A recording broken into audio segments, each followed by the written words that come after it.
A lot of people emailed about how he said that, if he died, he wanted to come back as a virus to kill people, to kill off the population. And we've talked. What? Yeah, we've talked about this in the past. I don't remember this. Yeah, we have. Now, he never said this, but he did write in his 1986 book, People as Animals, and I quote from the book, in the event that I am reincarnated, I would like to return as a deadly virus to contribute something to solving overpopulation. And while and of course I was looking for a clip because I knew we discussed this, and I'm like, if we talked about this, then there's a clip, and there is a clip of Prince Philip from 1984. It's not this, as I said, it was written in his book, but you can kind of hear that this was his thinking. What do you think are the most serious issues faced by conservationists and World Wildlife Fund over the next 20 years or so? 95% of the whole of the Atlantic rainforest in Brazil has disappeared in the last 100 years. There is simply nowhere for these animals to live. At the basis of it all is this colossal increase in the human population. It's one of the living species of the planet, but it's reaching plague proportions. Just adding that to the mix of how these people think. So if you hold on a sec, that explains why his son is such a nut, just like that. Yes, of course. He got it from the old man. I got it by watching you. Okay. Wow. Mm-hmm. But this is. I never could figure out why. What's his name? The Charles. Next king. Charles. I never could. I've just listened to Charles on and off, and he sounds like a lunatic. He sounds like one of those British nutballs who just talks about the planet, the population. Yeah. The way he speaks, it just sounds like he's an idiot. And I never figure out where he got this from. And now I realize that's where he got it from. Genetic, baby. It's not genetic. The old man was just. Obviously, he was his father, and he drummed it into him. No, I don't want to sound bigoted, but it's the Germans, Okay, don't sound bigoted, but tell us how you feel. Well, it's the old German bloodlines. That's what those guys were all about. And we know that this huge group, many of whom are still alive today and advising the Biden government, Biden himself, these are population bomb people. They truly, if you think it's all right. How many years have we been waiting to get to this place? Here it is, the famous Georgia Guidestones. I mean, this is fucking really spooky, really, tell you the truth. I mean, it's pretty weird. Here it is. As you can see, these are all solid granite slabs, which I was in the granite industry, and this is a bitch to set these things, I'm going to tell you right now. This cost a lot of money to cut these things and to do this. All right, guys, check this out. There's a time capsule that's built 6 feet below this spot right here, and it doesn't tell you when it's supposed to be opened or anything right here. And, wow. Wow. So this is due north this way, due east, due west, and south. They got the Babylonian cuneiform, the Egyptian hieroglyphics. The writing on the weird Egyptian hieroglyphics stands for "Let these guidestones be an age of reason." Yeah. The holes do this. They do. Channel through stone indicates celestial pole. The horizontal slot indicates annual travel of the sun, and the sunbeam through the capstone marks noontime throughout the year. They misspelled pseudonym. Yeah. Oh, they did. It's like a typo. Physical data right here. Well, as much money as they paid the granite company, Georgia Granite Company did this, right? I remember some guys that worked for there. They worked on this deal. They told me it was fucked up. Alberton Granite Museum and Exhibit, Alberton, Georgia. Yep. Unbelievable. Wonder what's in the time capsule. Yeah, I'd like to know. Why don't they have a date when it's supposed to be opened? Yeah. That's stupid. Yeah. All right, here we go. Maintain humanity under 500 million. So, how many people we got to kill? I mean, we got to kill a lot of people. Well, Monsanto's doing a good job. Maybe Monsanto, maybe they did this. Yeah, it's a good possibility. Who knows? But they want to kill plenty of people. Here we go. We just know that they're killing a lot of people. Here we go. Guide reproduction wisely, improving fitness and diversity. Okay. Well, that's eugenics. So who's the head of eugenics right now, Scotty? Bill Gates? Seriously. Pretty much. There's no eugenics anymore. Well, I mean, okay, here we go. What else we got here? Unite humanity with a living new language. It's like Bible stuff. There we go. The Babylon, right? Entire Babylon. There we go. Okay, there we go. All right. Rule passion, faith, tradition, and all things with tempered reason. Get rid of all your passion, get rid of all your faith, and get rid of all your old traditions with reason. Well, that might be good. What do you think? Sounds like you're a robot. Well, I mean, but some of the old-fashioned stuff and some of passion's important. Well, passion we got to have, you know. So I mean, we you know. It says to become a robot and get rid of everything that we ever were. But I mean, some of the old traditions are pretty fucking lame. Okay, but I mean, let's some are okay, with tempered reason. Okay, protect people and nations with fair laws and just courts.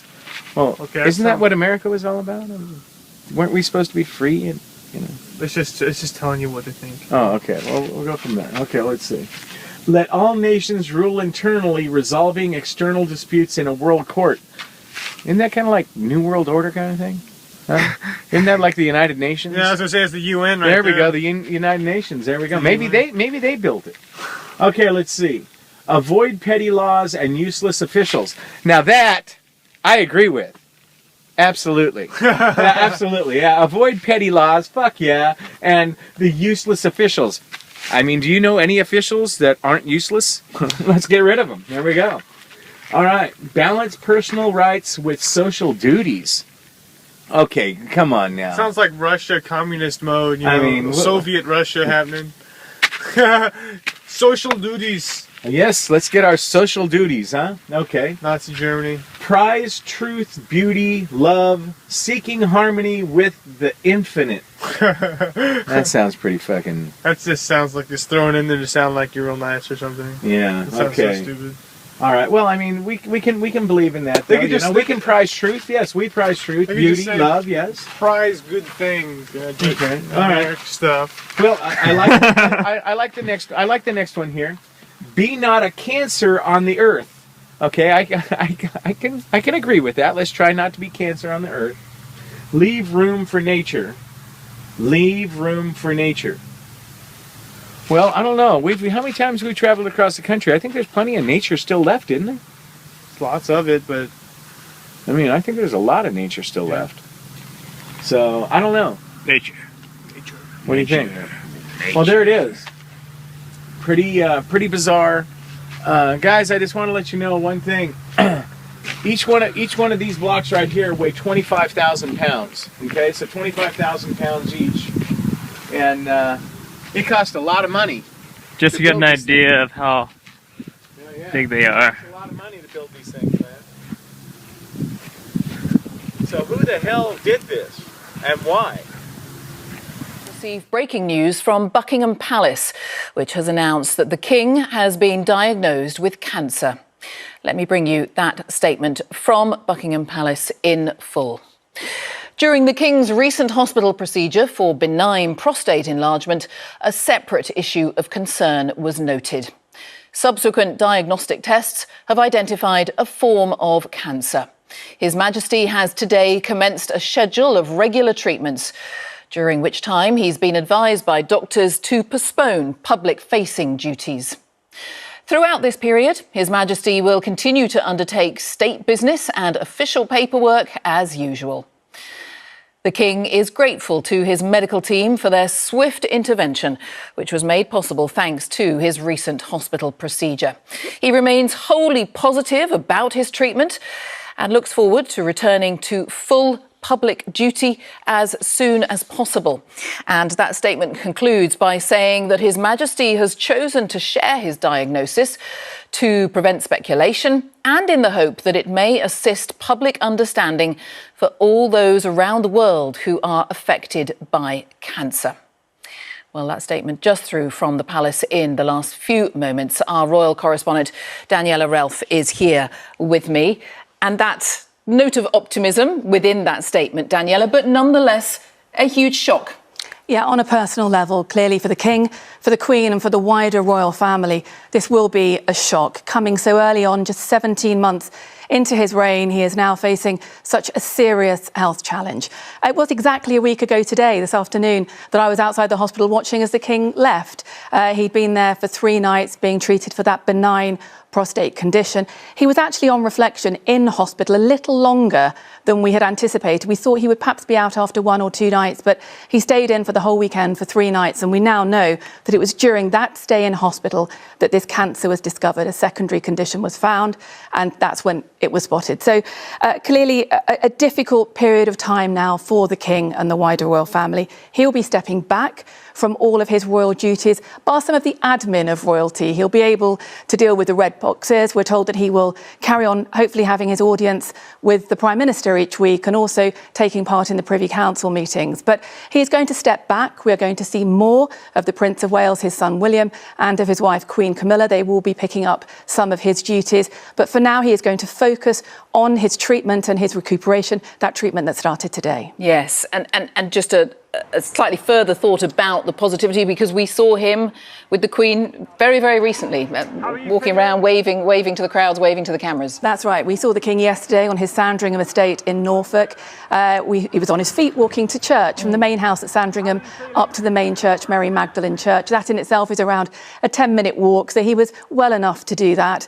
We saw him there with the Queen. He saw the photographers. He waved as he saw them. But he came back to London today to start his treatment for that cancer. And in terms of the workload, you mentioned some royal duties will pass to Queen Camilla and to his son, to the heir, and of course health issues with the Princess of Wales as well. So another element of the royal family also dealing with an awful lot on the health front. Yeah, this has been a tricky month for the royal family. There's no getting away from that.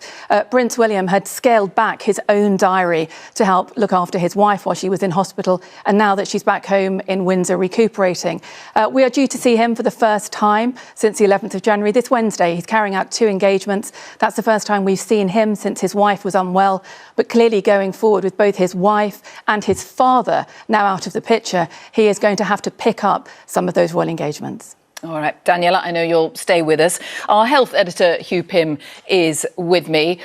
Scant details, of course, as we would expect, Hugh, but that note of optimism and that interesting, striking last sentence of the statement from the palace in the last few minutes, that awareness on the part of the King that people around the world deal with cancer every day, and he is now one of those.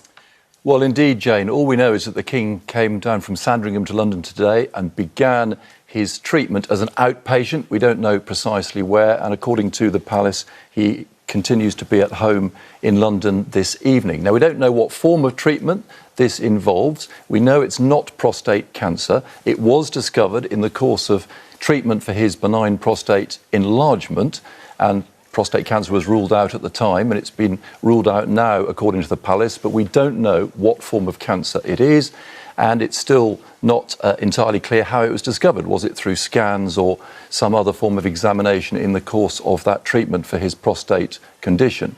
And yes, according to the palace, the King remains wholly positive about his treatment, and he's chosen to make his diagnosis public because he was very keen that the public should know, because he is a patron of cancer charities, and he certainly believes in as much information as possible, because when his prostate condition was reported, the NHS reported a considerable number of extra calls coming through to various helplines, with others just taking on board what potential risks they may have. Yes, and we have just passed World Cancer Day, and the NHS was grateful, putting out all those details about the awareness raising that came from the King being so open about what we are told was a benign treatment and something that millions of men get and was treated very successfully, we are told. Yes, indeed. And I think the point is cancer, the risk does increase with age. That is a known fact. And certainly awareness is very, very important. Any cancer specialist will tell you that. And certainly what the King has done today with this statement, by making it public, certainly should raise awareness.